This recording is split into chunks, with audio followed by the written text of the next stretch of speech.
I'm going to tell you a little story. My mom was a single mother. She had a problem with drugs and mental health. My first time I was homeless, I was 15 years old, out there for about 6 months, going from house to house, hotel, wherever I could. I got married very young, had 2 kids within a couple years, and we split up. I learned to become a single father at that point. And being a single father, I tried hard. And then one day you get hurt. You end up at the doctor's and you pull your back and you end up on pain medication. And the next thing you know, you're hooked. I was trying to break that generational curse that so many families deal with of drugs. I couldn't do it. Ohio was ravaged with this epidemic. This opioids were everywhere. I ended up moving here to Delaware County about 10 years ago. I went to treatment center, met a nice woman there, but being off drugs is hard. So you end up getting clean for a few months, going back and forth. Now I ended up being homeless that entire time. I ended up living in a garage for a winter, just trying to survive any way I could. And one day, that day came and I went to jail and nobody can help you there. You're locked up. You lose your dignity. You lose your self-respect. You lose everything. And when you get out, you have nothing. So you're back to being homeless. But now it's worse. I didn't have any place to go. I was still feeding my addiction. Is there a place for men? It's hard to find. There's a quote I love. Women, children, and dogs are loved unconditionally, but men are loved on the condition that they provide something. It's a true statement. It's hard to hear sometimes. The first night I slept on the ground, didn't have anything. I remember sleeping underneath some bushes. And you can't really sleep because you're worried about what's around you. Having to beg for money, beg to try to get a job. But when you're homeless, it's hard to get a job.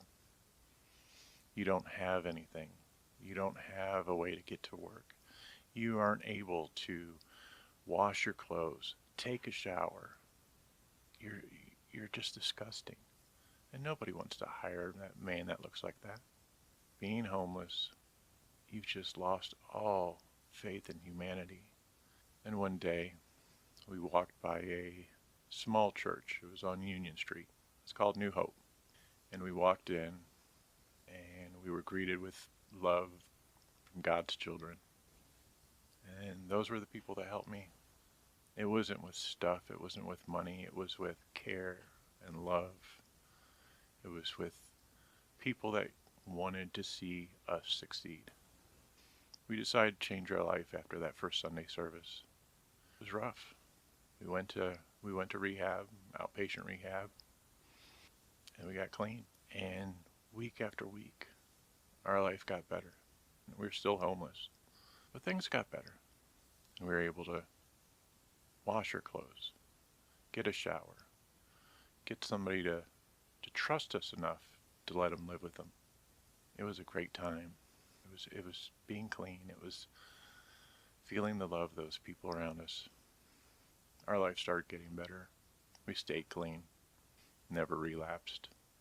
We knew where the bottom was in our life. And being homeless is the bottom. Me and Kim, we got married a couple years later. Kim went back to school. She became a counselor for drug addiction. I went to work. Been with the same company since. Build up that self-respect. Build up that we could do anything. So we did. We decided to change our lives, and good things happened, so we needed to share that with other people. We needed to share that there are people out there that care. People that will help those people in the shadows, those homeless. And that's what I'm trying to do now. St. Vincent New Beginnings is just a chance for men getting out of jail to have a chance. Men that are looked upon as second-class citizens in this world. It's not easy.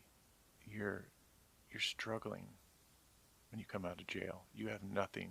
Your family doesn't want anything to do with you. It's a tough time. And we need to help these men. You can make a difference in somebody's life, like New Hope made a difference in my life, like the community of Delaware made a difference in my life. There's a lot of great people out in Delaware, and we need your help with this, to make a difference in these men's lives, to give them the first step, to get them to be able to get a job, have a shower, get their clothes done. Without you, their chances are bleak. I got lucky, but not everyone's that lucky. I've lost too many friends along the way. Now I host a program for New Hope Delaware, Hope for the Shadows, and we help people out, just like a lot of your churches do.